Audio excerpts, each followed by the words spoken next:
This is ChineseHistoryForBusiness.com.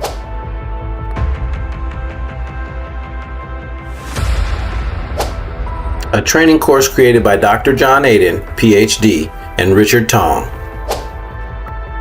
The Yuan Dynasty, Part 1, from AD 1271 to AD 1368. The Yuan Dynasty lasted 97 years. Here is a map of the extent of the Yuan Dynasty in 1294. The empire or ruling dynasty of Mongolia established by Kublai Khan, leader of the Mongolian Borjigin clan. The dynasty was established by Kublai Khan, yet he placed his grandfather Genghis Khan on the imperial records as the official founder of the dynasty, as Taizu. In 1271, Kublai Khan imposed the name Great Yuan. Yuan is sometimes known as the Empire of the Great Khan or Khanate of the Great Khan. A bit of background.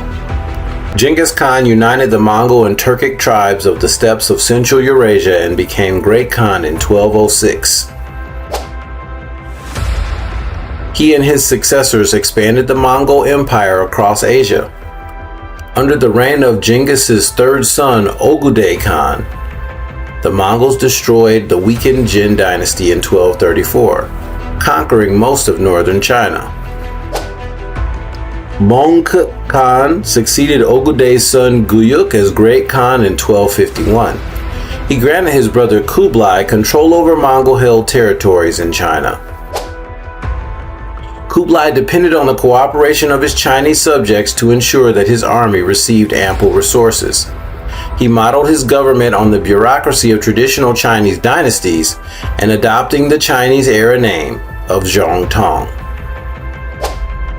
Rule of Kublai Khan, the early years. Instability troubled the early years of Kublai Khan's reign. Ogedei's grandson Kaidu refused to submit to Kublai and threatened the western frontier of Kublai's domain. Kublai's government after 1262 was a compromise between preserving Mongol interests in China and satisfying the demands of his Chinese subjects. The conquest of the Sung dynasty reunited northern and southern China for the first time in 300 years. And it took a particular feat of military prowess to accomplish this. In the process of the Mongols' invasion of China proper, many Han Chinese were enslaved by Mongol rulers, founding the dynasty. Kublai Khan promoted commercial, scientific, and cultural growth. The adoption of a dynastic name legitimized Mongol rule by integrating the government into the narrative of traditional Chinese political succession. It's worth saying here that in Chinese dynastic history, as dynasties collapsed, new dynasties rose to replace them. But the Chinese did not think or conceive of this as revolutionary. They always articulated a sense that the new dynasty was merely restoring the prior dynasty to its rightful footing. And when I talk about Chinese philosophy, I'll talk about the mandate or will of heaven and how this functioned as a Jesuit concept that was applied to China inaccurately. So be on the lookout for that in my videos on Chinese philosophy. Mongol rule was cosmopolitan under Kublai Khan. He welcomed foreign visitors to his court, such as the Venetian merchant Marco Polo, who wrote the most influential European account of Yuan China. There is an amazing Netflix series, Marco Polo, that really gives a visual and artistic and cultural sense of the Yuan dynasty, with Kublai Khan being played by Benedict Wong.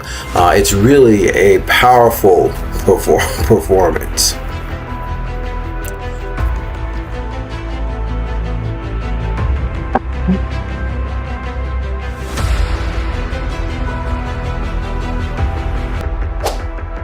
Military conquests and campaigns.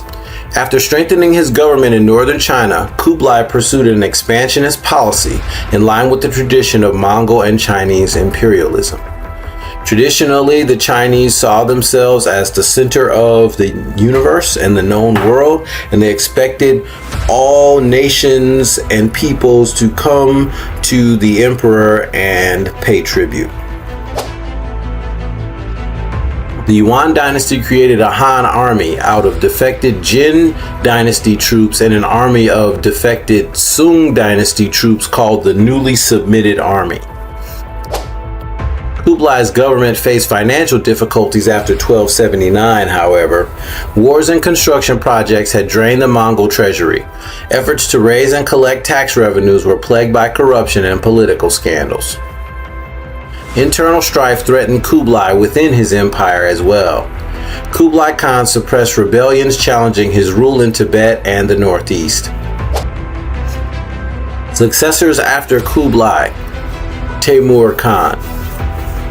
Zinjin's third son, with the support of his mother Kokajin and the minister Bayan, succeeded the throne and ruled as Temur Khan, or Emperor Chongzong, from 1294 to 1307.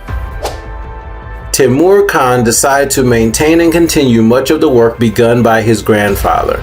However, the corruption in the Yuan dynasty began during the reign of Temur Khan, as best scholars can determine.